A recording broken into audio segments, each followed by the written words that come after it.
Good afternoon. Thank you very much for coming to Hudson Institute for what I know is going to be a very interesting panel, and it's a very important panel.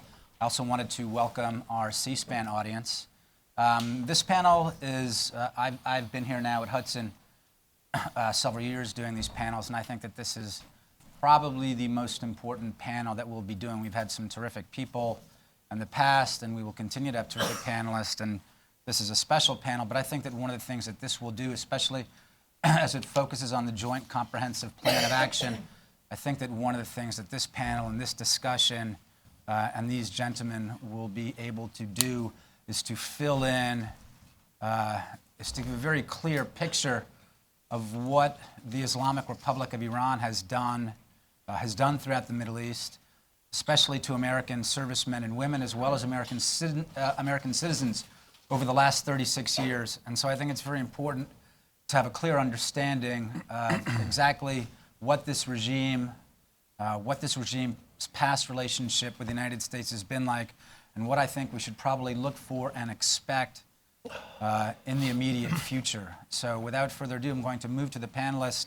Again, it's a really special panel. General Jack Keane.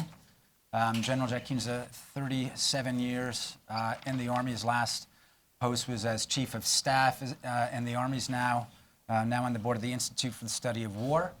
And General Keane is also a commentator on Fox News. And I know that whenever I've had to do an article, he's always been available and helpful, very helpful and interesting source. To my immediate left is Mr. Derek Harvey. Mr. Harvey is now at the University of South Florida. He's also a military intelligence senior executive with the DIA. Is that Defense correct? Intelligence Defense Agency. Intelligence Before that, the U.S. Army. Thank you.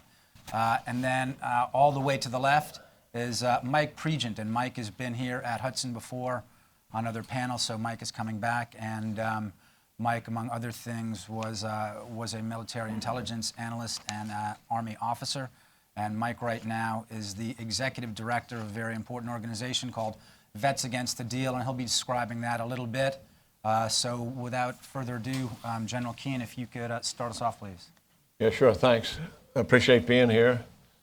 Nice of you to show up on a wonderful summer afternoon in Washington, D.C. They're not always like this, as we all are painfully aware of. So enjoy this great weekend. I hope it turns out to be the same. I sit here with two distinguished colleagues, both former Army officers, career officers.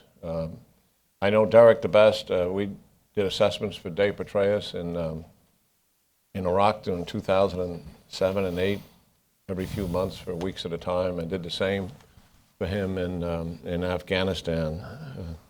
So we've had a lot of interesting and unique experiences, to say the least.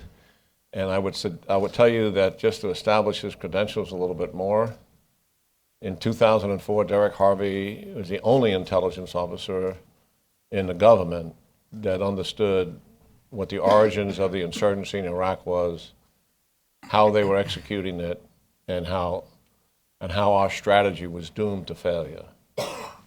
And that advice was provided to the senior councils of our government. But because there was an intelligence groupthink going on at the time, which I think many of you are familiar with and see it when it happens, his advice was summarily rejected.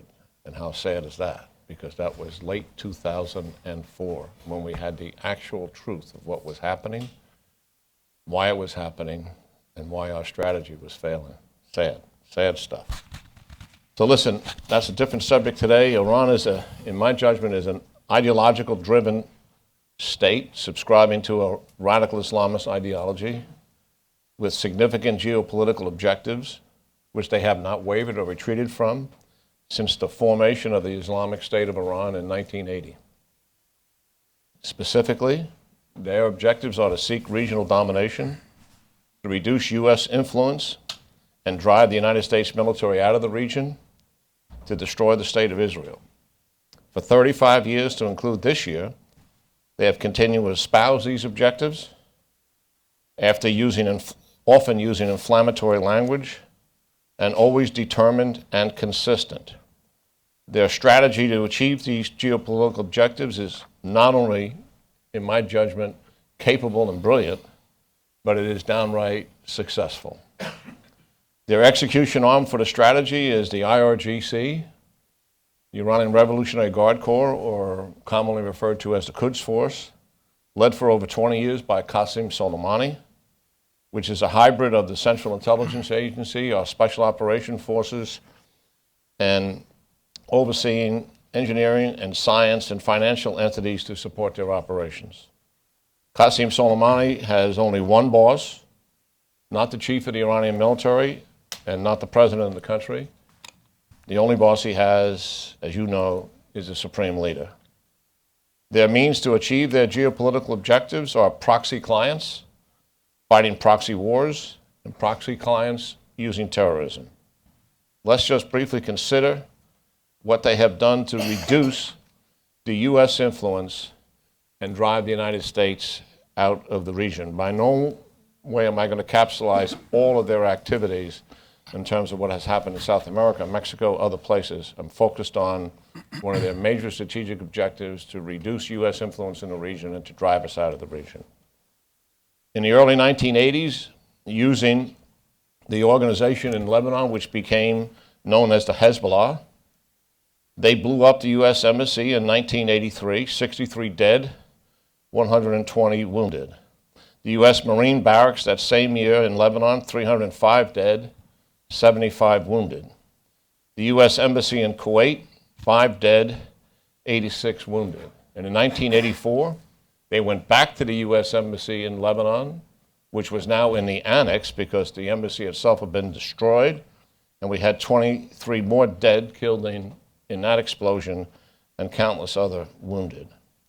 They began in the early 1980s a 10-year campaign to kidnap and assassinate U.S. and European government officials and civilians, resulting in the death of the CIA Station Chief Buckley, and the United States trading arms for these hostages, putting in jeopardy the credibility of a president and his White House team. In 1996, they bombed the U.S. Air Force barracks in Khobar Towers in Saudi Arabia, 20 dead, 498 wounded.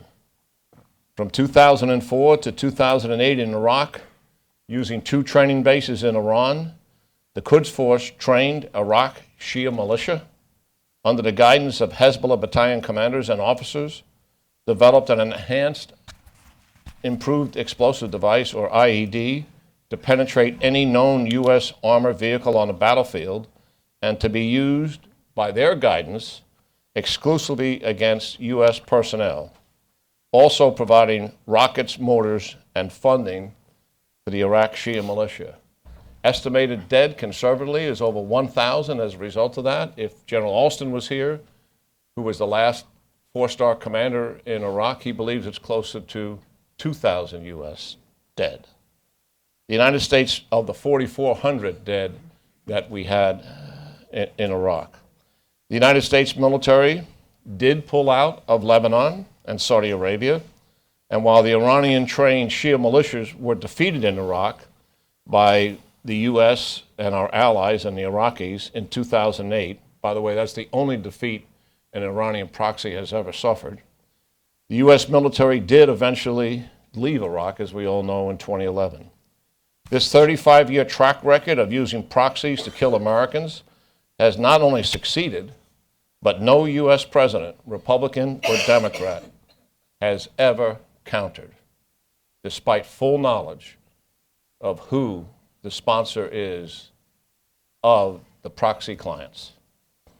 As to Israel, they directly or indirectly, through their surrogate Syria, substantially armed the Hezbollah in Lebanon and the Hamas in Gaza with missiles, rockets, and mortars.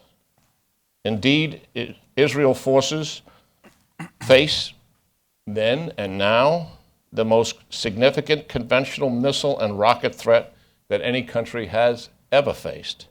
In 2006, Hezbollah and Israel clashed in a limited war, with Qassem Suleimani and the Quds Force aiding the Hezbollah in Lebanon, while also, by the way, overseeing the Iranian-trained militia in Iraq, which was at the height of our violence in Iraq in 2006.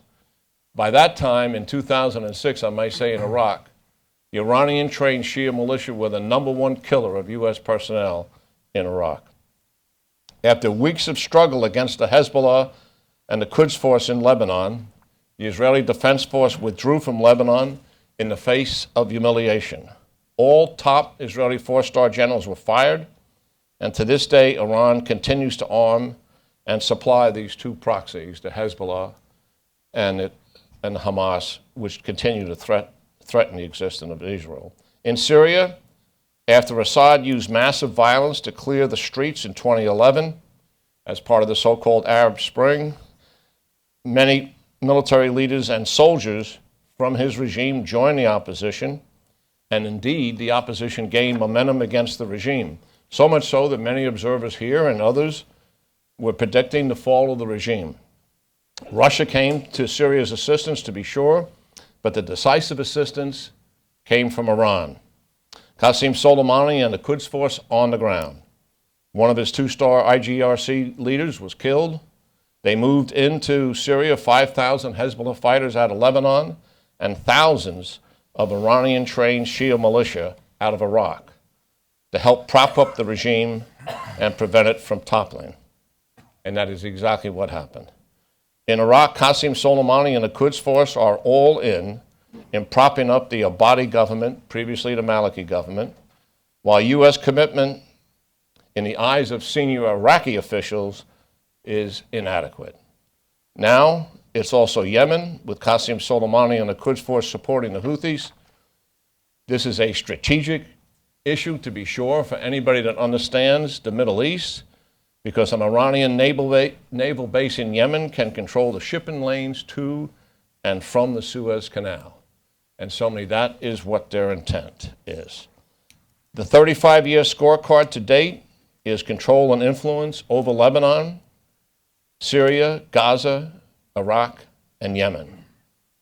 It is the height of naiveness and arrogance to assume that Iran will not build on this success and use the elements of the nuke deal to further their geopolitical objectives by enhancing their capabilities and the capabilities of their proxies.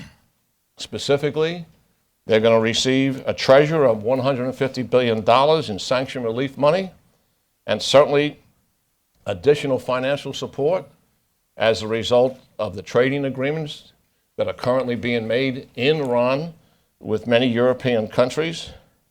They have the ability, as a result of the deal, to buy arms on the open market in 5 years, and they have the ability to develop and acquire ballistic missiles in 8 years. And the terrorist sanctions relief with Qassem Suleimani and other leaders of the Quds Force, and certainly is a major facilitator of what will take place in the future.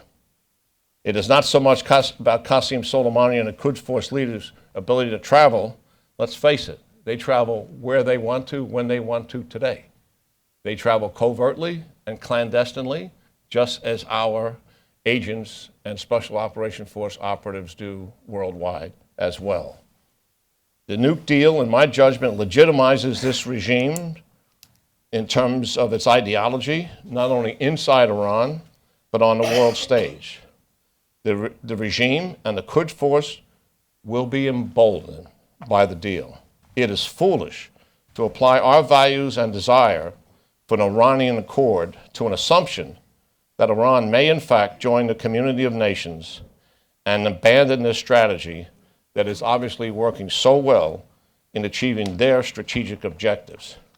What we need, and just say it briefly, is a regional strategy with our allies and others who have a vested interest in the stability and security in the Middle East, and to work toward that as part of an alliance to counter the Iranians' hegemonic objectives and to counter also radical Islamic extremism.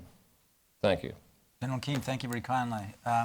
You hit on a number of things that I'm going to want to come back to after Sure. Mr. Harvey and Mr. Pregent's introductions. I mean, one of the things that I find most astonishing, which I've thought about before, and I'm very happy you brought it up, is the fact that no administration, Democratic or Republican, has made the Iranians pay a price for their malfeasance in the region. I definitely want to come back to that. Mr. Harvey, if you can follow, thank you. Well, thank you very much to the Hudson Institute for having me here, and I'm indeed glad to be here with my friends on the panel. This is not a pleasant subject to talk about at all because the way the trends look as far as where this nuclear deal is going and what is actually in the deal.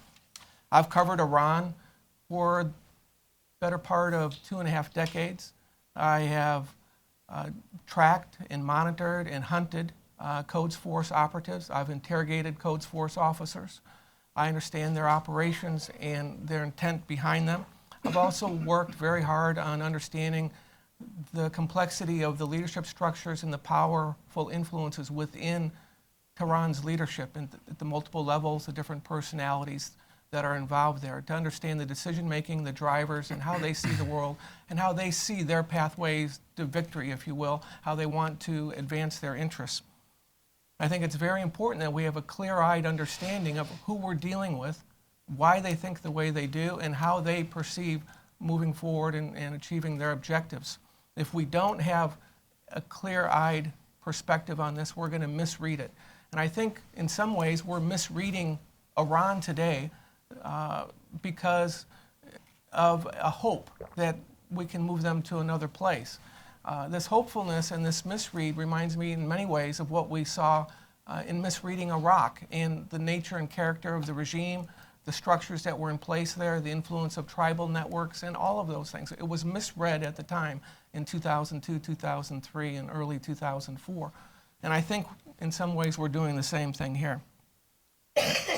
My discussion today is not going to focus on the technical aspects of the Iran nuclear deal, but rather parts of the agreement that are the most concern to me and have been the most concern to me from the very beginning.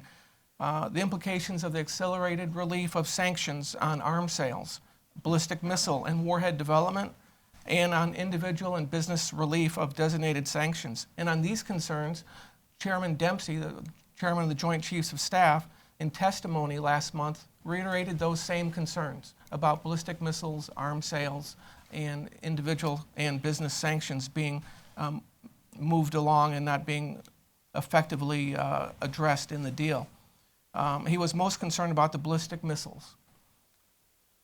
I'm also very concerned about this misread of the nature and character of the regime and how the alignment of the hardline power blocks are actually operating and how this deal is in fact, I think, going to validate and legitimize what they've been doing over the last couple of decades. This is success for them. They're going to get an infusion of resources, trade, and funds that will just bolster the regime and allow them, in some ways, to spend money on addressing consumer issues and the like. But fundamentally, it's going to empower the regime and give them military capabilities that are going to be detrimental to our interests and our allies' interests in the region. We don't have any real good evidence of the character and nature of this regime changing. Okay, there are some reformists. There are people aligned that have been part of the Green Revolution, but they have been assiduously attacked, prison sentences, and abuses by this authoritarian government to really suppress opposition. And just because people have been to Western schools, speak fluent English, are very comfortable in dealing with Americans and Western Europeans, does not mean that they do not have hardline ideological, religious underpinnings that justify how they are performing and what they intend to do in leadership positions in that country. I think we, again, are deceiving ourselves in, projecting onto them things that, are not there. And I've seen this time and time again in dealing with our senior leaders, be it Central Command, CENTCOM commanders who are engaged, or senior State Department officials, or others who see in others something that isn't there. Just because they have a friendly relationship and they have the same background and they can talk to each other, it doesn't mean that these people are not fundamentally malign and focused on advancing an ideologically driven interest of their own. We've seen it in Pakistan, we've seen it with Saudi Arabia, we've seen it elsewhere. I worry that a renewed and validated and better resourced Iran will just continue its hegemonic aspirations in the region And they've been very effective at sowing disorder, taking advantage of their proximity, and using their asymmetric capabilities to advance their interests. And they, as the general said, they work very effectively through their proxies. And before I move on, I'm going to hit on a couple of points that do concern me. But we hear about snapback sanctions. We can just renew the sanctions if they violate the agreement. What's the threshold for renewing those sanctions, and how long would it take to actually reimpose those sanctions? And when you look at this agreement closer, you see that there are really some very large holes that they can drive a truck through. Agreements that are made by the regime in Tehran, struck today, in the future, up until sanctions are snapped back, those agreements continue. They are not affected by any snapback of sanctions. So if you strike a deal to sell oil to Japan for the next 20 years, and you snap back sanctions in 4 years, that oil deal stays. It's not affected by this. It's that type of thing that we need to be looking at, because that is going to impact the judgment of Tehran's leadership as to how much risk they will take in skirting the edges or making a push for a major breakthrough in getting around this agreement. There's little evidence whatsoever that this agreement is going to moderate or impinge upon their regional ambitions. They have great capabilities already. They've had a history, as General Keane has laid out. They're going to continue to support their expansionism and sustain their clients in the region. There's no indication that they're not going to do that. The rhetoric is there, the actions are there, and we're going to have to be very vigilant and on guard. And what I've not heard from this administration, because we haven't seen it in the past, General Keane has pointed this out, no matter whether it was a Bush administration or the Obama administration, we've not dealt with the hard decision, the strategic decision about what to do about Iranian malign behavior. We never do counterpunch. That was one of the most frustrating things for Americans serving in Iraq. We had all the evidence, but we never did have a counterpunch. And Iranians understand that, our reluctance to really strike back. We should be deeply concerned about how Iran will spend the billions of dollars and the other trade benefits coming from this agreement. When you think about the windfall of resources, they've already declared that a new 5-year plan for cyber, a new 5-year plan for ballistic missile developments, and we say there's a 5-year and an 8-year sunset on the current restrictions. I really don't see it in application or execution, or that the members of the United Nations Security Council or the members from this agreement representing Europe, Russia, China, and the United States are going to push on any of these issues when Iran starts to violate them.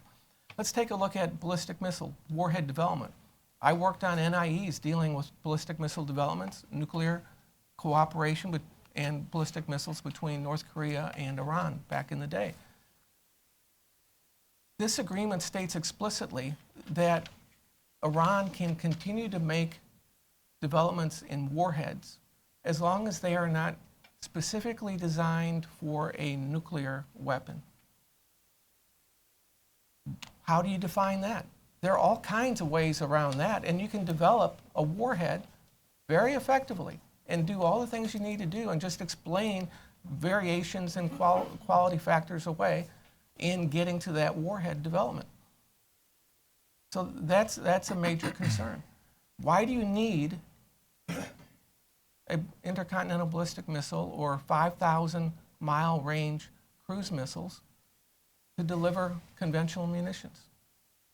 They are only for one purpose, a nuclear weapon. That's the only reason. Now, people say it's only for deterrence. It's for their own defense. Well, this defense is, they point to Israel and Tel Aviv. But Rafsanjani and others in the past have been very clear to say, hey, Israel's a one-bomb country. We've got 21 major cities. We've got strategic depth. And in an intra-war conflict with Israel escalation possibilities affected by Iran's backing of Hamas and Hezbollah, it's going to impact Israel in ways that are not just about the strategic balance of nuclear deterrence, and something we need to be concerned about. Again, my question is, what's the administration's policy and statement about what we're going to do about dealing with these other types of issues, dealing with Iran's behavior? Arms violations, ballistic missile developments, support to terrorism, and proxy warfare. Because their proxies are already setting targets on Bahrain and Eastern Saudi Arabia. We see this in the social media coming out of the Shia proxies like Asib al-Haq and others in Iraq today. It's not just about Syria, it's not just about Lebanon, it's about elsewhere, and it's not going to stop at Yemen. They can purchase state-of-the-art mines, very sophisticated mines, sophisticated torpedoes, land-based anti-ship missiles. These are qualitative improvements that are going to make U.S. operations highly vulnerable in the Persian Gulf, in the Arabian Sea.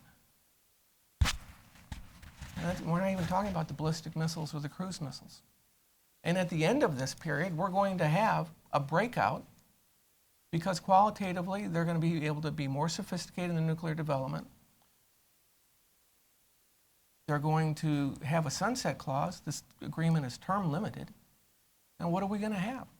Where's the U.S. declaratory policy that we will not accept a nuclear breakout by Iran at the 10-year mark, the 15-year mark, or beyond? I think that's something we actually need, okay? And I want to make one point about that. I think we need to declare that we will not allow them to enrich or develop weapons for the nuclear capabilities, and make our intent straightforward and clear to all our allies in the region. And it needs to be unequivocal and a commitment by the United States President and backed up by the U.S. Congress that Iran will never be allowed to develop a nuclear weapon now or in the future. Their statement saying that they have no intent is insufficient. It needs to go beyond the 15-year mark. And I think this can reassure our allies, maybe help avoid some proliferation problems in the region, and ensure some clarity going into the future. We already see countries like Saudi Arabia pursuing nuclear capabilities in terms of peaceful nuclear capabilities, looking for 16 nuclear power plants, for example, which is the beginning of a process that can lead to capabilities down the road. So with that, you know, these are some of the highlights I'd like to address. I'd like to talk during the question and answer later. No, thanks. That's terrific, Mr. Harvey. And one of the things I wanted to come, I mean, it was very interesting. You're talking about the idea of mirror imaging, how our leadership, both military and civilian, sometimes imagines that our adversaries are something other than what they are. And as someone who is interrogated Quds Force officers, that's definitely something I want to come back and talk to you about further. Mr. Pregent, if you would continue, please. Well, thanks for having me. It's an honor to be on stage with both of you. Are probably wondering what you're doing on stage with me, but it's a great opportunity. I've worked for Derek since 2006. He gave me some great opportunities in Iraq, and sir, I served with you in the 101st Airborne Division, also the 82nd Airborne Division. So it's an honor for me to be on this panel. I'm currently the Executive Director of Veterans Against the Deal, and what we have done is we've formed this organization based on the president's speech at the American University, where he said that if anybody is against this, you're either a warmonger, you're an ideologue, or you're illogical. Well, we didn't really take offense to that. We just simply had a very simple argument. The military veterans are the last people that want to go to war. The military trains to prevent wars and trains to win wars. So we put together a group relatively quickly. Former director of DIA, Mike Flynn, is on our advisory board. We got some great Americans in this organization going back to 1979. We have a Marine who was a hostage, whose sister lost her husband in the Beirut bombing. And we simply want Americans to remember who this enemy is, because over the last 35 years, there's not been a moderating event that has warranted this tilt towards Iran. There's not been one single event that warrants this pivot towards Iran, in my opinion. So what we're doing is we want to present politicians a fact-based argument on what this deal actually does and how it actually accelerates what the Quds Force is already doing. And we believe we have a very principled argument, because even supporters of the deal cannot understand why Qassem Suleimani was delisted.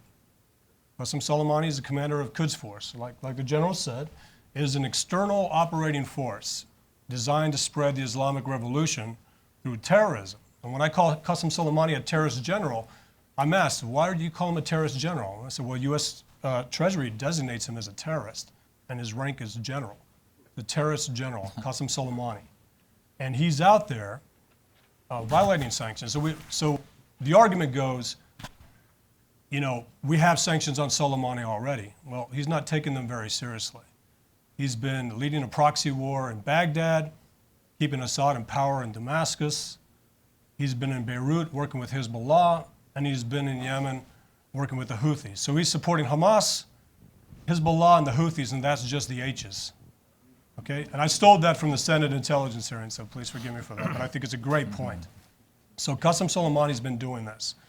The Quds Force, you can't argue that if it gets more money, if it gets the ability to buy advanced weapons, and if its charismatic general is able to travel freely, that it doesn't help this organization continue to spread Iran's terrorist strategy to export it through these proxies.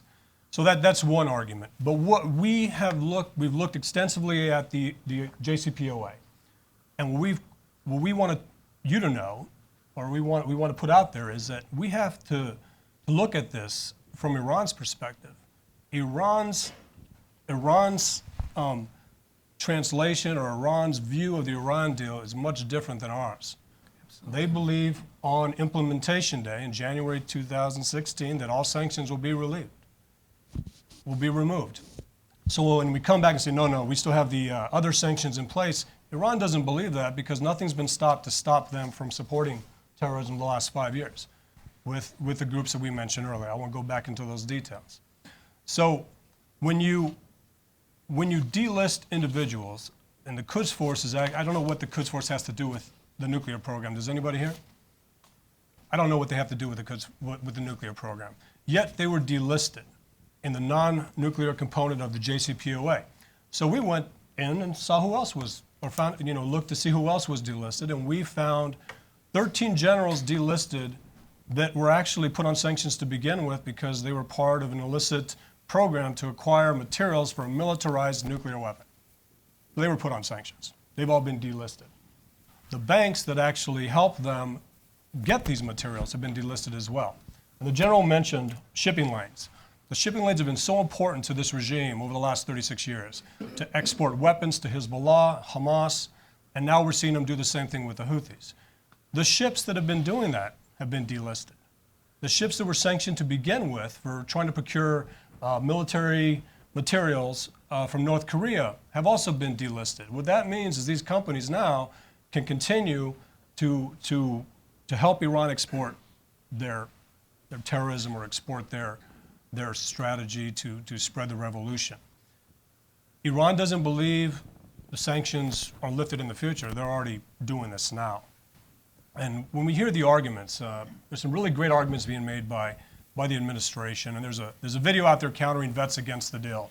And it has 3 veterans saying, we concede that Iran will use the money to export terrorism. We concede that Iran will use the money to buy advanced weapons. We concede that you cannot trust this regime. We concede that if it actually doesn't cheat, it gets a bomb in 15 years, if not sooner. And that's why you need to support the Iran deal, which makes no sense. It's a debate tactic that you use your freshman year of college. Concede the points of your adversary and then tell them they're wrong and you're right. So we really want to sit here and basically deconstruct these arguments with facts. So we've secured meetings with 3 Democrat senators. I'm not going to mention their names so they don't cancel on us because it's next week. And what we're going to do is we're going to simply give them a list of 10 individuals on the non-nuclear side, 10 entities, and 10 generals on the nuclear side that if you truly want to ensure Iran does not become a nuclear power, the last thing you want to do is give these guys freedom of movement, give them money, and the ability to go after these assets. And we know how weak this deal is because any concessions, any amendments made by our president will kill the deal. Any change to this deal kills it. That's how weak it is. And the only enforcement tool is to kill it with snapback sanctions that, like you said, have been insulated by these 20 and 30-year contracts. So just looking at that, you get asked the question, so what's a better deal? A better deal is automatically putting these 10 guys back on sanctions, putting these 5 companies back on sanctions, putting these 5 shipping companies back on sanctions, putting these 3 IRGC-owned banks that have been responsible for funding, again, Hezbollah, Kataib Hezbollah, Asab al-Haq, the Promised Day Brigades from Jaish al-Mahdi, and Hamas, and also helping out Assad's forces directly. The thing about this deal is, a lot of people say that the money's going to go back to the Iranian people. Well, the money was sanctioned to begin with because it was already involved in terrorist activity. The money was sanctioned to begin with because it was already involved in the procurement of military materials that would lead to a nuclear capability. So it's not going to go back to the people.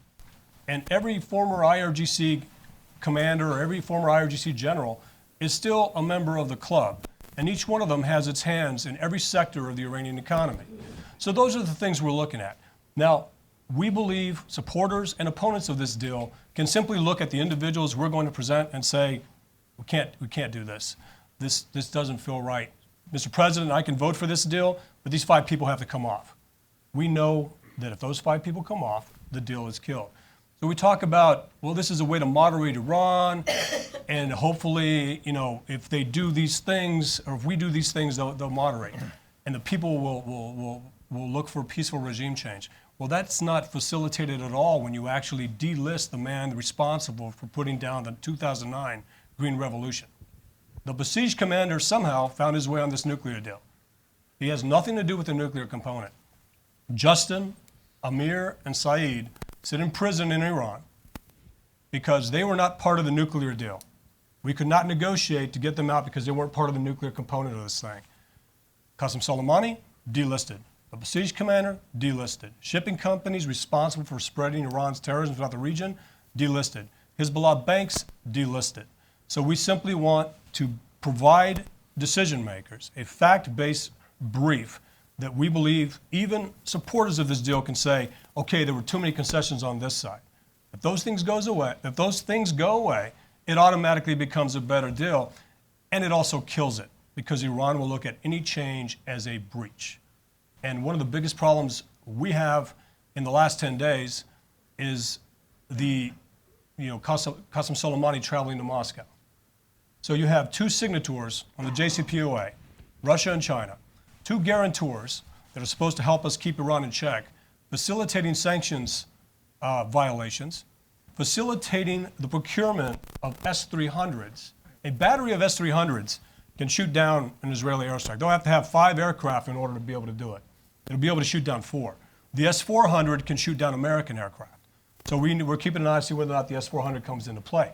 But when you have 2 guarantors already promising Iran the advanced fighter jets from China for oil rights now, and the ability to shoot down American aircraft and Israeli aircraft being provided by a signator, that's happening now. That's not in the future. This organization has former CIA officers, former NSA officers, former DIA officers. We have veterans across the services, soldiers, NCOs, and officers. And before the list came out with 180 generals that are against this, the White House was touting its 36 generals that supported the deal. I'd be happy to put 3 of my soldiers against those 36 generals, armed with facts, to be able to simply say the non-nuclear concessions on this side of the house will kill this deal.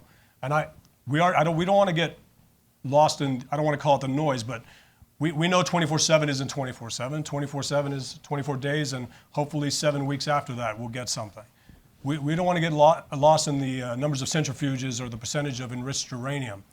Those arguments are being made with facts, which is great. We want to be able to say, over the last 36 years, Iran has, Iran is, and Iran will, and juxtapose that against the supporters of this deal that say, Iran may, Iran could, Iran should. We hope Iran does. This is not, hope is not a method. That's a military term we always hear. We have a fact-based argument against this deal because it does nothing but give them a nuclear weapon in 15 years if they don't cheat. If they cheat, they get one in a year. But right now, it gives them anywhere from $56 to $150 billion that'll go back in. And again, another talking point. Well, the Gulf Cooperation Council spends 8 times more than Iran spends on its defense. The difference is the GCC will buy an F-15 or an F-16 for $156 million. The Quds Force pays Hezbollah $200 million a year. You tell me which one's more effective, a terrorist army or an aircraft that they don't want to fly at night, or an aircraft that they won't fly in the daytime. So Hezbollah, $200 million a year. Assad al-Haq gets $5 million a month to continue its terrorist operations. Kataib Hezbollah, roughly the same. So when you talk about what Iran stands to gain, the IRGC's budget is set to double, if not triple. And I would put the argument out there. What would ISIS be able to do if its budget doubled or tripled? There's not a supporter of this deal that wouldn't say that they'd be able to do more. And we know IRGC will be able to do more if their budget is doubled, if not tripled, if they're able to buy advanced weapons. Now, advanced weapon in this theater is a shoulder-fired rocket able to shoot down U.S. transport aircraft, resupplying our bases. That's what an advanced weapon is here. That's something they're not allowed to buy right now. But Russia's already facilitating that. So there are things that they're going to be able to get now. There are things they're going to be able to get. There are things they're getting now they're not supposed to get for 5 years. There's things they're doing now they're not supposed to be able to do for 8 years. And they're 1 year away from the weapon if they cheat, and 15 years away if they don't. But in the meantime, they become one of the strongest military powers in the Middle East and an ability to continue its hegemonic goals in the region.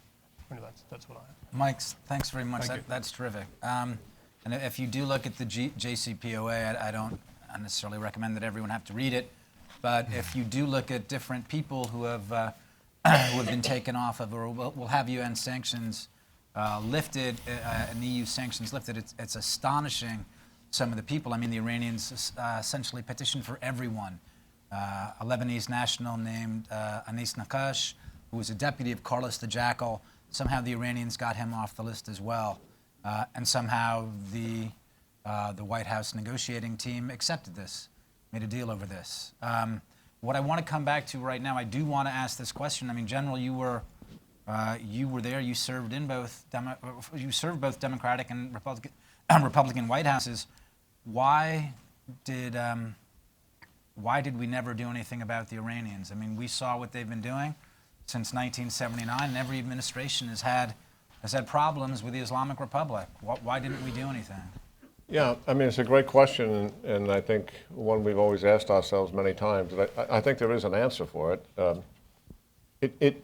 First of all, any executive decision dealing in a policy area like this is complicated, to say the least, and you have imperfect information, and you have a lot of options which are not particularly sanguine or satisfactory to you. So that's normal. I'm not talking about how to get past the transportation bill. I'm dealing with national security options that impact global stability and impact American lives. So that's a given. Democratic or Republican president, they all have, when they take power, all have huge domestic agendas. It's the basis for their election by and large. But the global security situation has a way of coming to the door of every president of the United States, whether they welcome that or not. It's there. So the psychological aspect of this is at play. What the Iranians crafted a strategy that gives a president deniability. And that's why this is sat in the inbox of one president after another. There's not a serving president that didn't know that Hezbollah, sponsored by the Iranians, killed our Marines and blew up our embassy in the early 80s. Every president knew that. And then again, Khobar Towers. And every president serving at that time and after knew that. But no one acted. And I think that's part of it. Putin understands the psychological aspect of this decision making.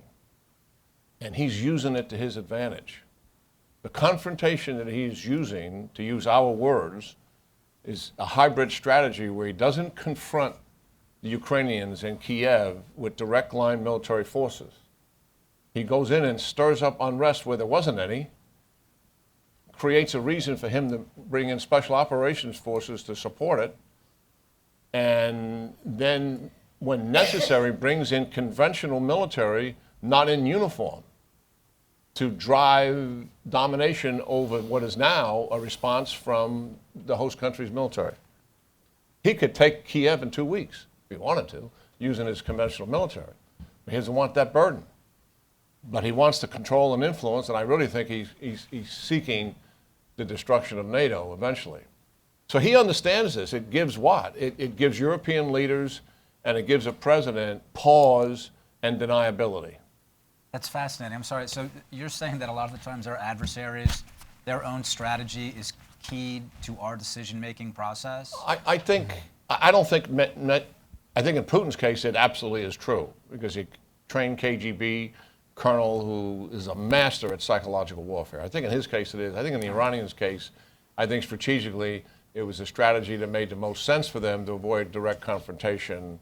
And knowing America and knowing we were the principal protagonists that they were after, that I think they thought this had a chance to work. I think it succeeded beyond their imagination, for crying out loud. I mean, one of the things that I think strikes many observers is that, and the president has said, President Obama has said, and I think he's correct, of course, the Islamic Republic is not the Soviet Union.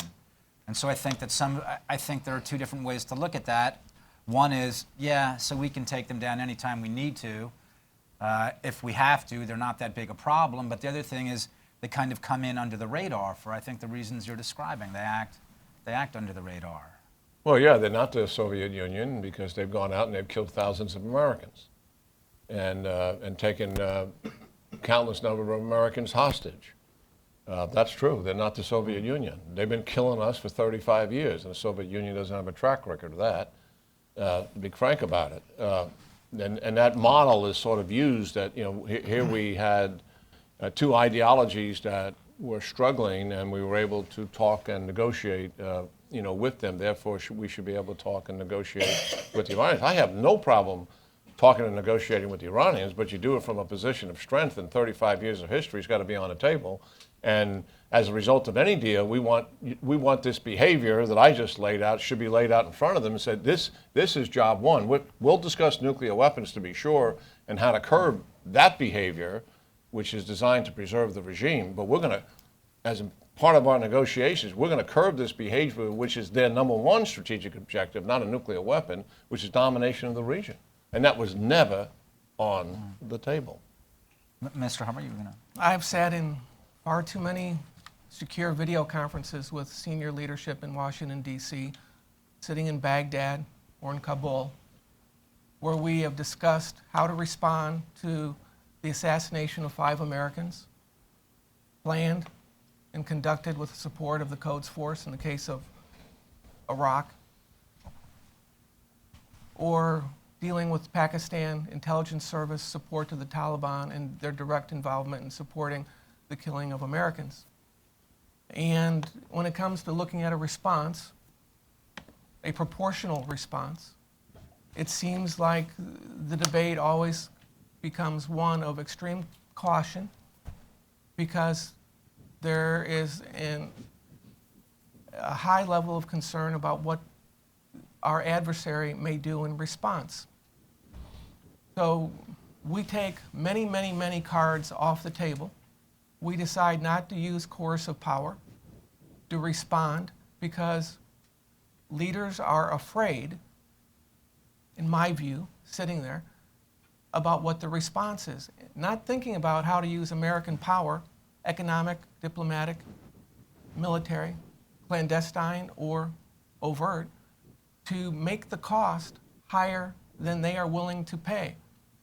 If they want to respond, one could say, fine, if you respond, but we've got the trump card. But we are embarrassed by our superpower status, is what I see far too often in dealing with my friends in the interagency that are involved in these deputies and principals meetings.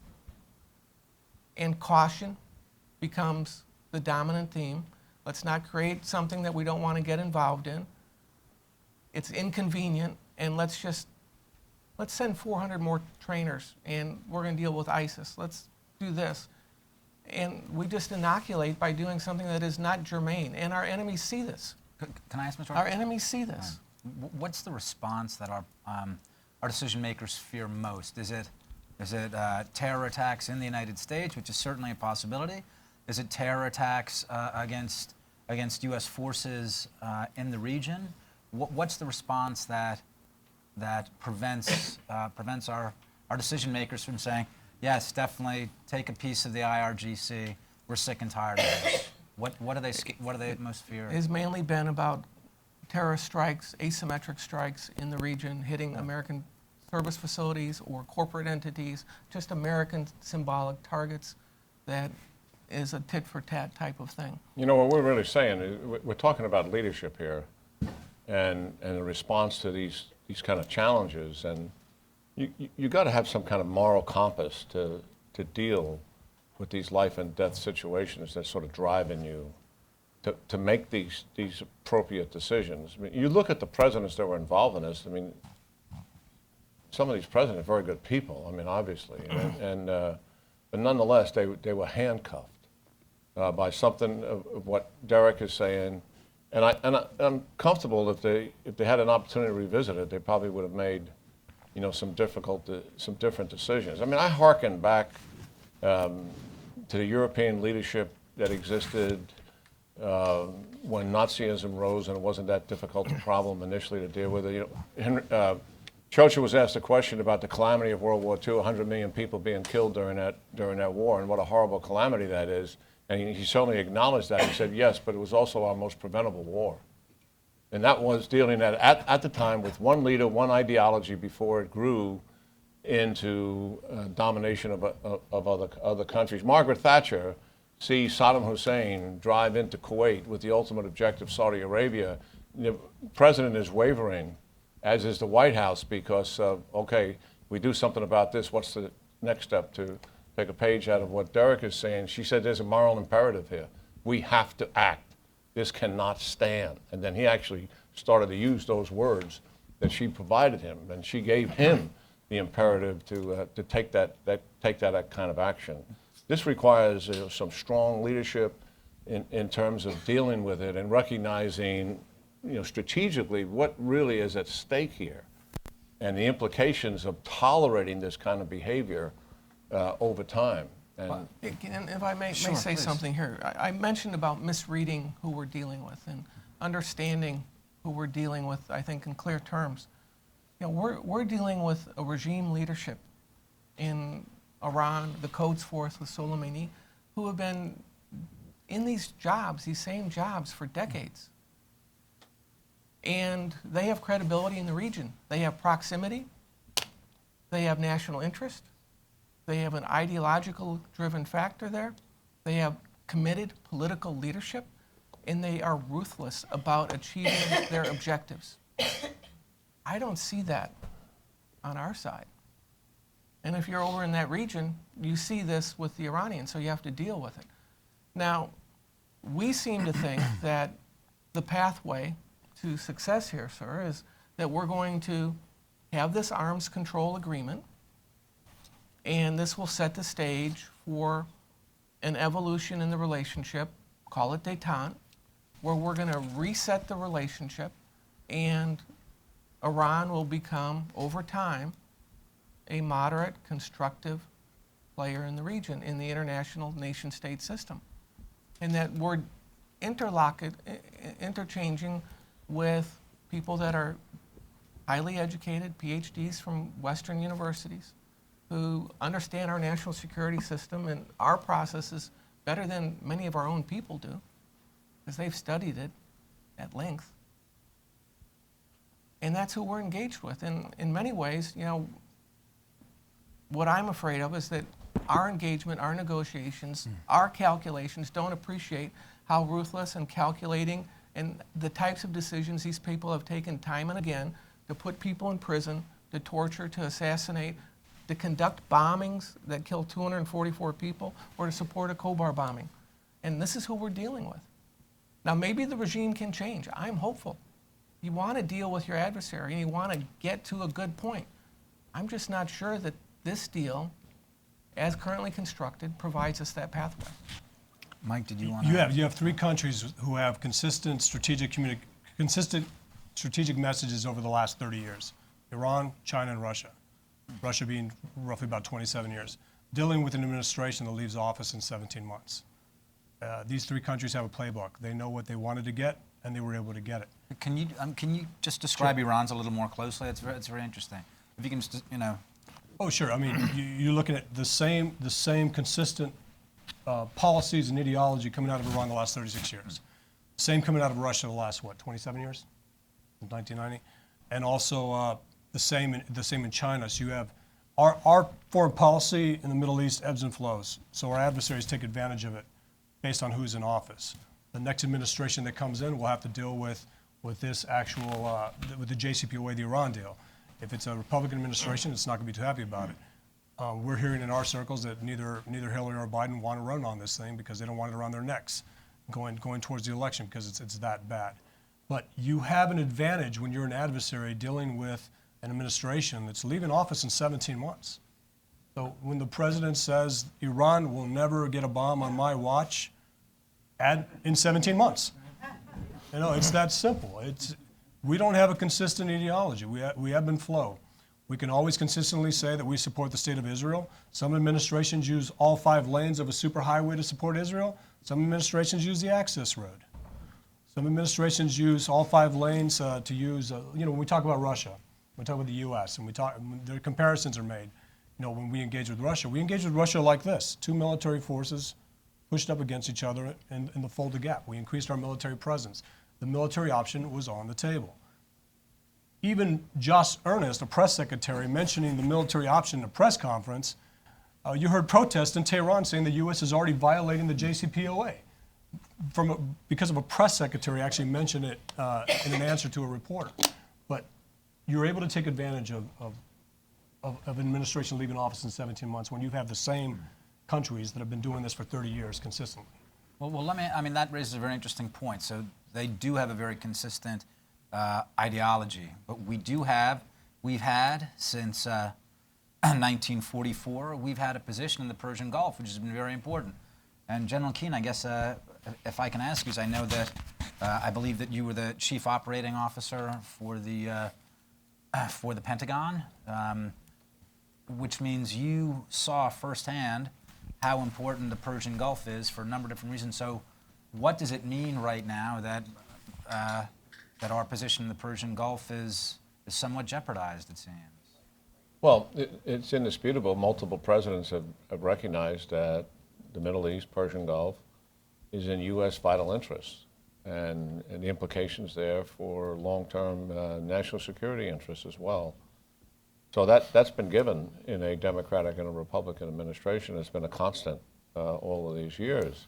And we have seen a major strategic shift in power in the region in favor of Iran at the expense of our allied relationships and at the expense of those interests. It's undeniable. It's not disputable. And we just laid it out, the new alliances that are there and the domination and control that's taking place with Iran, Lebanon, Syria, Iraq, and also Yemen, and what its interests are in the other Gulf states. They are dead serious about dominating that region, and they are well on their way to achieving that fact. And they started in 1980, and in 35 years, if you're keeping a scorecard in Iran, you're feeling pretty good about what you've done, just checking the box.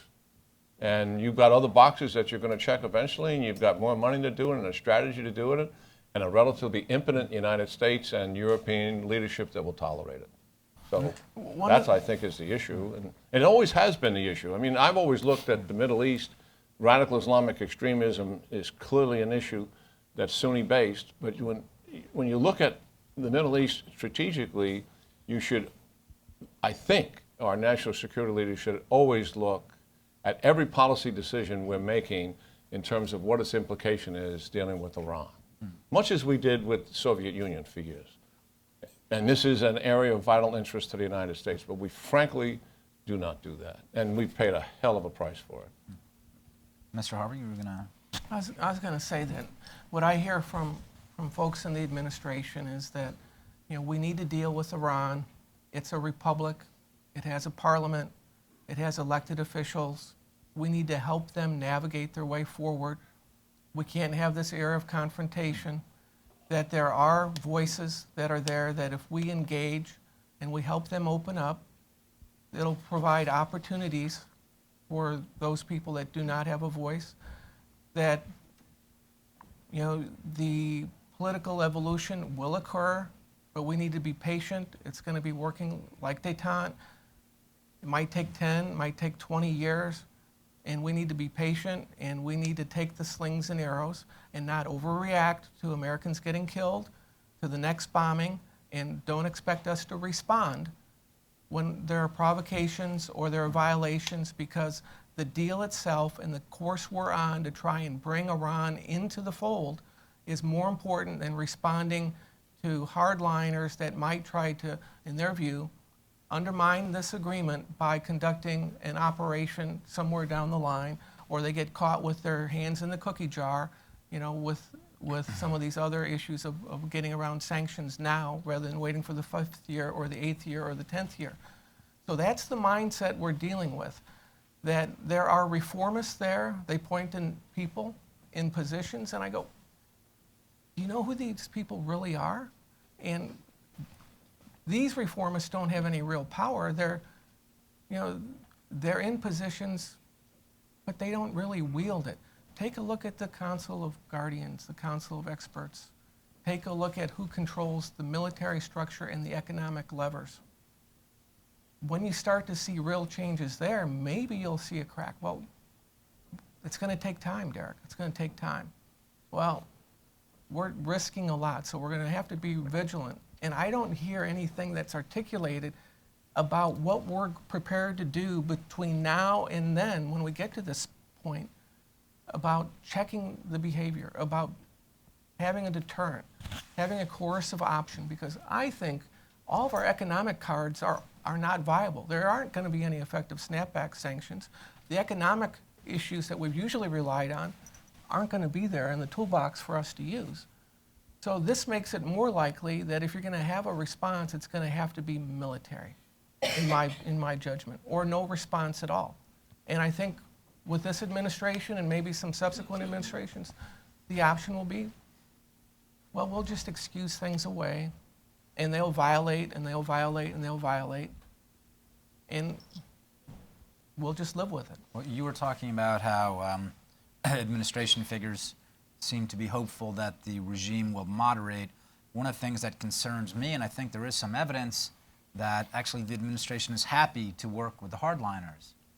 We have some indication, I think, in lots of ways, a nuclear deal, since it is the IRGC that controls the nuclear file, in many ways that will lock in the hardliners. And there was a story in Foreign Policy a couple of months ago after the Arab officials were invited to meet with the president to Camp David. John Hanna did a piece for Foreign Policy where there were Arab officials who were describing how the president seems to admire certain things about Qassem Suleimani, certain things about the Quds Force, and he was telling the Arabs that, like, they're actually pretty competent. You guys could use something like that. So I guess one of the things I wanted to ask you is, who is, I mean, we know who Qassem Suleimani is, but what's in his head, first of all, and is he winning in the region? So if you can answer that, and then Mike, I would ask you to talk about that for a second too. One is the Iranian state, the state apparatus, their institutions are effective and they're very good. And they've got a tremendous amount of intellectual capital that is brilliant and sophisticated, not just for the nuclear programs, but in other areas of the economy.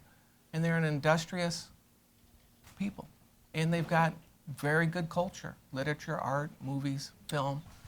This is a rich, textured, complex, sophisticated society.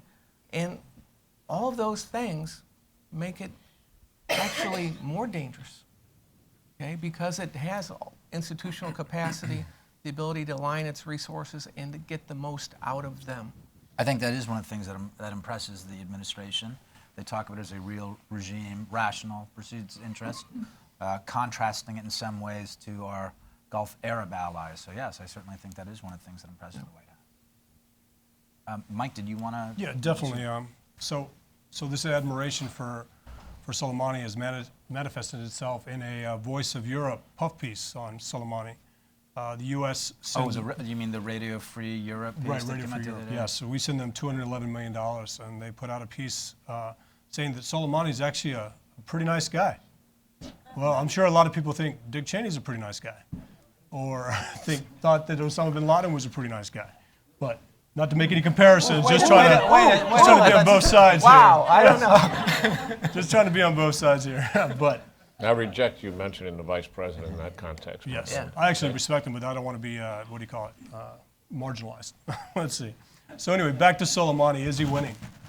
Soleimani, presence in Iraq used to be wake-up criteria for an American president.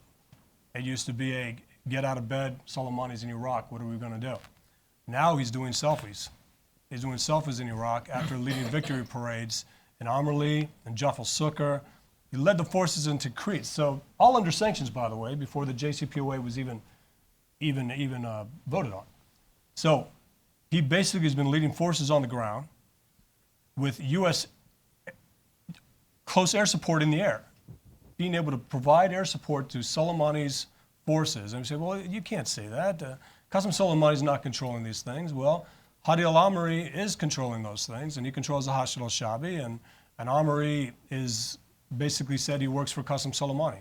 Qassem Suleimani was put in charge of the Crete operations, using 2 designated terrorist organizations to conduct operations expelling Sunnis from these areas. Both sanctions violations. No, Soleimani on the ground in Iraq is not supposed to be able to travel, leading designated terrorist organizations in the fight against ISIS. Now, let me caveat that. The fight against Sunnis opposed to the Iraqi government. That's a bigger deal than ISIS.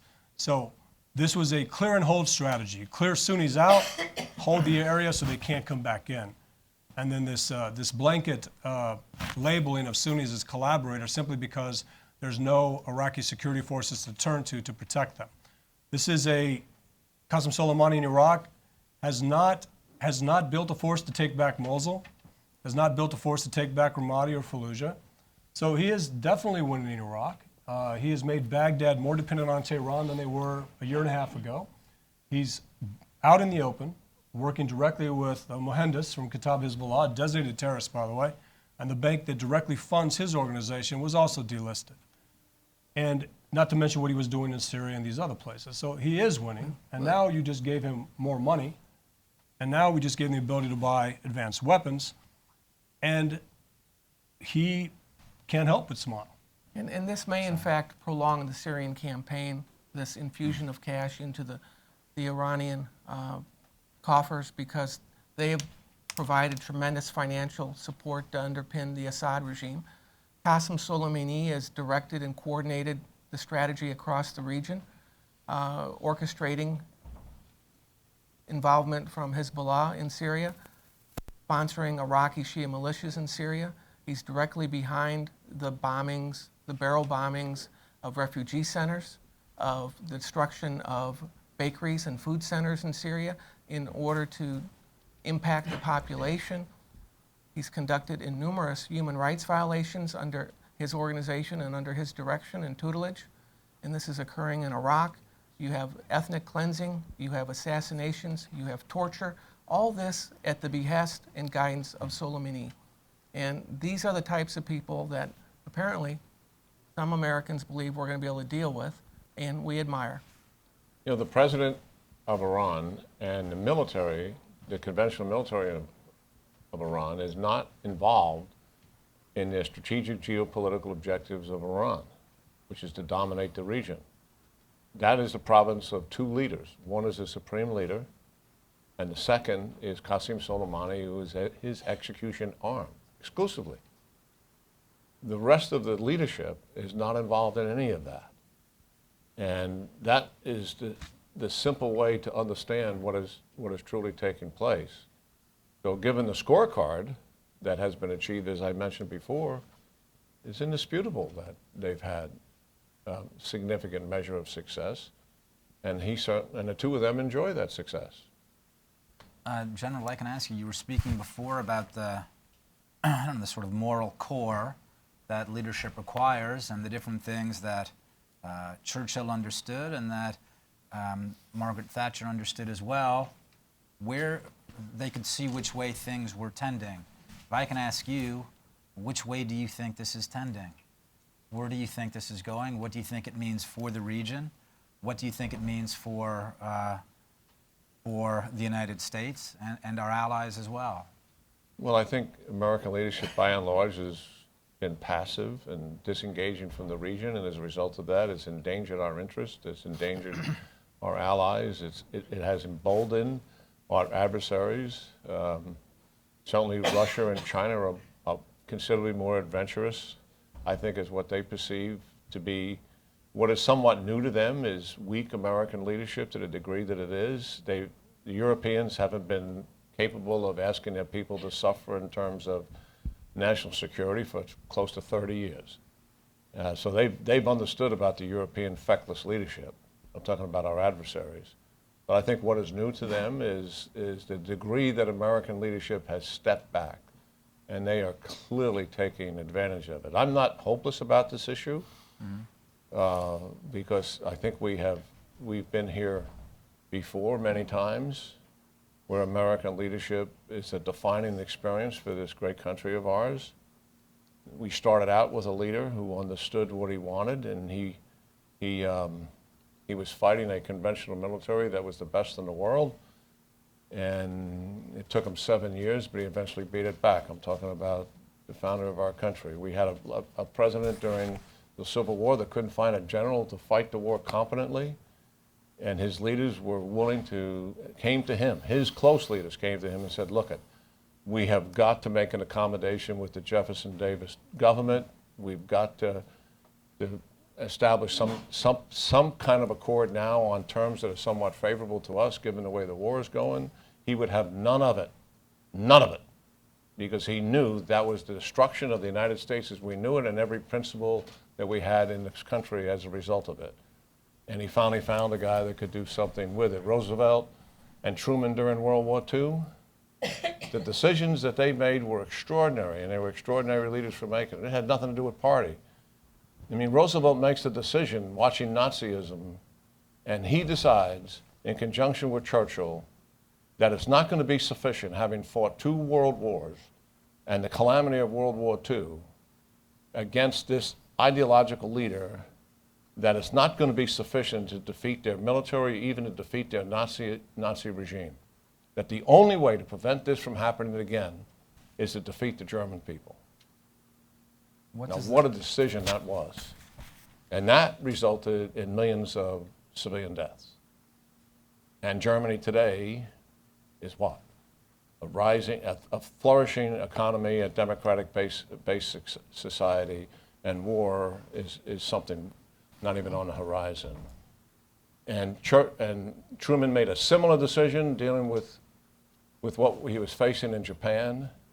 He had a weapon that would bring the war to an end. He knew what the cost would be to invade the island of Japan, having watched all the island hopping that took place in the ferocious way these people had fought. The casualties were rising, and he made a very difficult decision. To force the leadership to stop the war, he had to kill Japanese civilian people to do it. Look at those decisions. Those are staggering decisions, I think, by people of character who didn't want to make those decisions. I mean, they're good people. They knew what they were doing. But they believed this was the humane thing to do to stop this kind of calamity that's been imposed on the world by people of evil. I think that leadership will rise in this country again and will continue to rise. Why? Because of my faith in the American people. The people give rise to that leadership. Gentlemen, if I can just ask quickly, and then I want Mr. Harvey and Mr. Pregent to have a say, and also I'll see if I can open it up for a question or two. Let's see if we have enough time. But gentlemen, I want to ask, what are these sorts of decisions that the next administration might need to make, especially regarding Iran? I'm not just talking about the Iran nuclear deal. I'm talking generally about, if we're talking about 36 years of the Iranians, of American leadership not responding to Iran, will this finally rise to the level where American leaders will need to respond to it? Well, I think American leadership really matters. And we've seen the disaster of the absence of leadership in the Middle East region and how it has alienated, our friends and our frenemies in that part of the world. And even statements by the Gulf cooperation countries, in some way lukewarm support for the nuclear deal reflects a calculation on their part of this is going to go through, and it doesn't do them any good to, be outright in opposition to it publicly. I think the next leader has to rebuild confidence in the region, build bilateral and multilateral relationships in the Middle East, North Africa. We have to deal with the Sino-Moscow pact that seems to be emerging in the world and influencing that. And I don't think we want Tehran to be part of that Sino-Soviet pact. But that seems to be where we're headed. I think we may need to think about declaring a nuclear umbrella in the region and providing private assurances for that in order to forestall a movement in what I see as a tendency towards consideration of nuclear proliferation by Ankara, Gulf countries, possibly even Cairo. I think rebuilding confidence in that we say what we mean and we're going to back it up is something that we need to do, and I think we need to be clear about who our enemies are and who our friends are and back up our friends. We've undermined too many of those in that part of the region, whether it's in Tel Aviv, in the Gulf, Cairo. So I think there's a major challenge there for the next administration because it takes a long time to repair those relationships. Mike, do you want to? We're already doing that. We're basically, you have the administration saying that this keeps Iran from a nuclear weapon, while they assure the region that we'll provide you things to keep them from attacking you with one. That just doesn't make sense. You're already starting to, you go to the Gulf allies and tell them, we'll help you build up your capabilities so that you will be able to do enough to deal with this increasing Iranian threat that we're getting ready to give money back to, arms back to, and again, if they don't cheat, allow them to develop a nuclear weapon in 10 to 15 years. General, before, if you can. Well, just please. quickly, leadership can turn this around very quickly because you start with what is the role of the United States in facing the global security challenges we have, and you articulate that to the American people, and you articulate that to the world at large. And I think just that alone begins to let our adversaries and our friends know that American leadership is back. That's number one. And then your actions, will always speak louder than your rhetoric. And this is not rocket science. I mean, we have no comprehensive strategy to deal with radical Islam. And we've had two presidents who've been dealing with it since 9/11, and we still do not have a comprehensive strategy to do that. I mean, that is outrageous that we could find ourselves in 2015 with that. But that's the truth of it. And I'm not talking about some muscular military strategy. I'm talking about a comprehensive strategy to use the tools and what's available in the region to bring people together in a NATO-type alliance that we had to push back against another ideology called communism. We've never done it. And U.S. leadership would help organize it and get the people in the region and others who are interested in stability in the region involved in that. And we start to make some progress. The same thing with countering the Iranians. And as opposed to dealing with China and Russia, this doesn't have to be all about military muscle, but they have to have some conviction that you're willing to use some of this military muscle. They have to believe that there is an imperative here, that you're going to do something. And what actions speak to that? Well, you don't abandon Libya after you decide to take the regime down. And one thing the new president, who's moderate Islamic, takes over in Libya, the one thing he asked us to do, he said, listen, you got to help me with the security problem. I need some people to come over here and train a security force so I can stabilize this thing. I've got all of these radicals running around with armed weapons that help to take down Gaddafi. And what did we do? We stiffed them. Does that send a message? Of course it does. Ukrainians come over here and they say, listen, We want to honor the accord that was made. We gave up on nuclear weapons. You were supposed to provide us with security. That was an accord. That was a treaty. Why aren't you honoring that? We don't want your soldiers on the ground. We don't want your airplanes. What did they ask for? They asked for weapons. We stiff them. Those are actions that speak far louder than words. And they don't involve Americans in any potential loss of life. These are only people who are asking for America to help them solve a problem they have themselves. And the same thing with the Free Syrian Army that came here in 2011, no help. Clinton, Petraeus, Dempsey, and Panetta all recommend to the president in the summer of 2012 to help them. The president stiffs them and says no help.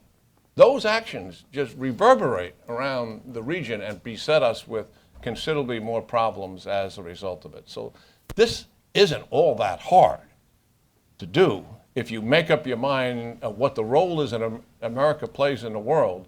And I'm not suggesting that's a muscular military strategy, far from it. But I am suggesting it is about leadership. In talking about leadership, the people I talk to across government that are involved in deputies, meetings, and the policy development, the message if you look at the president's strategy against ISIS, and just for one, I think we can counter ISIS and counter Iranian malign influence at the same time. You don't have to choose between the two. But the president's strategy, whatever you think about, I think it's insufficient to the task, and it doesn't identify and define the enemy and the threats and a process for really how to achieve effective results. But even at that, if the president's going to have a strategy, he needs to take an interest in his strategy and make sure that it is resourced, that it is coordinated, that the right questions are asked, that it is executed effectively, that the interagency teams actually are doing what they're supposed to be doing, that they establish real metrics and measures instead of obfuscating. The frustration within DOD and state and Treasury and DEA and elsewhere about this is very high. And it's like they do not want real options. Let's just move along, okay? Let's just do enough.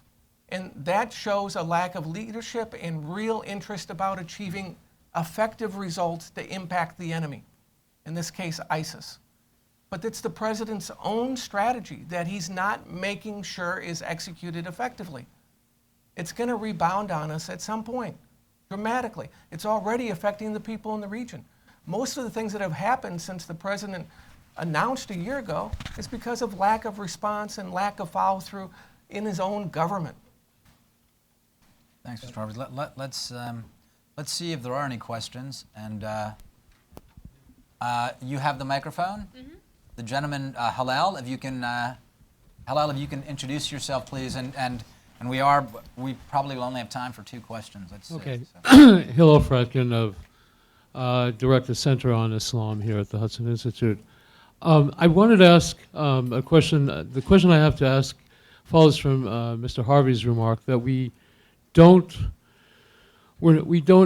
trying to understand these people as we understand ourselves, that we're making a mistake there.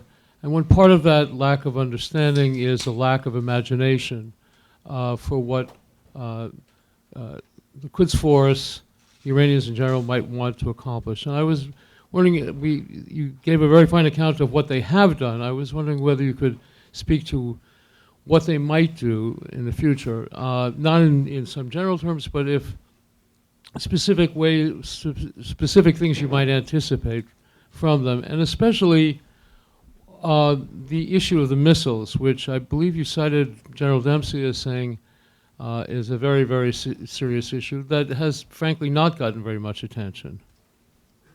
Well, for me, and Derek's got some specific knowledge of it, but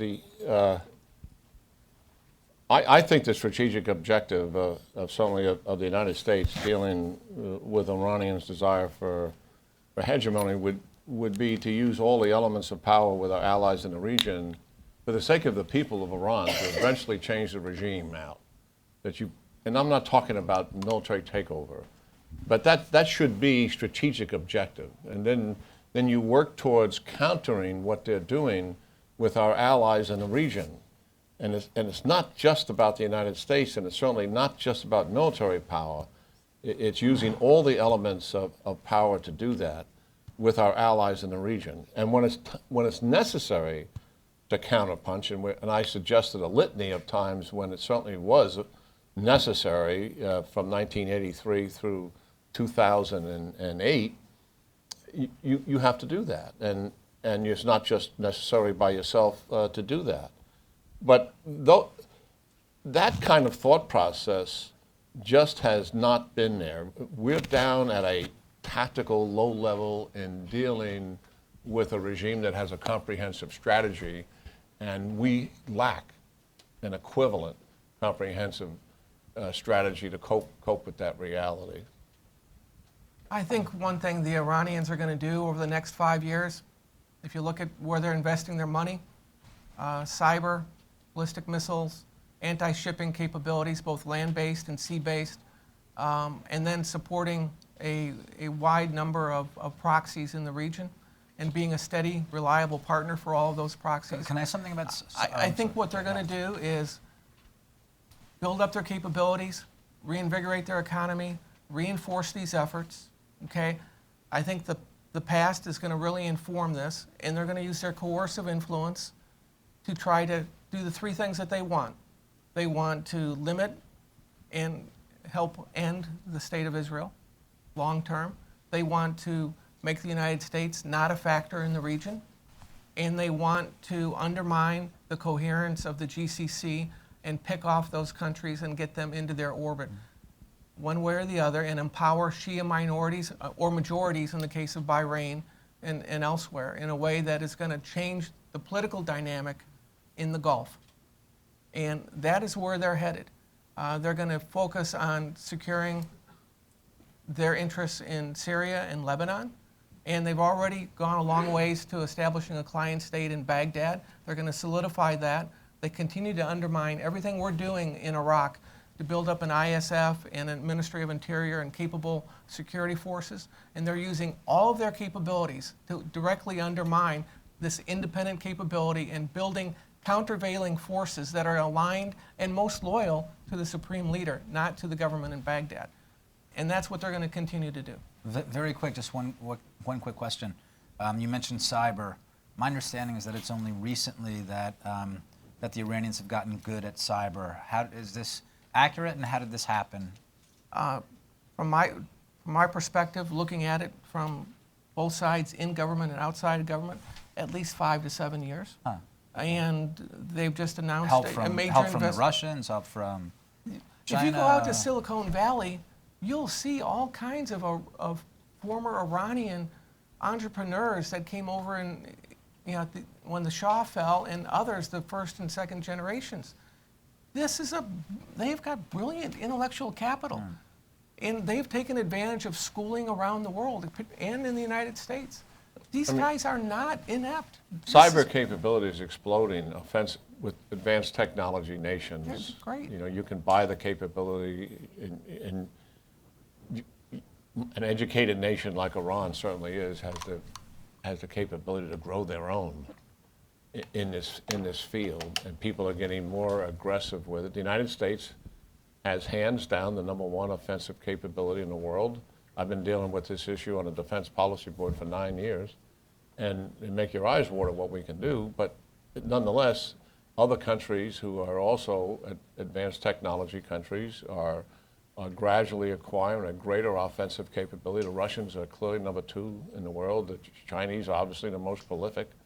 The Iranians have a real capability. So does Israel. So does Britain and other countries. And this list is going to grow. It's going to be a fabric of the geopolitical challenges that we're using. It's a huge enabler to acquire intelligence.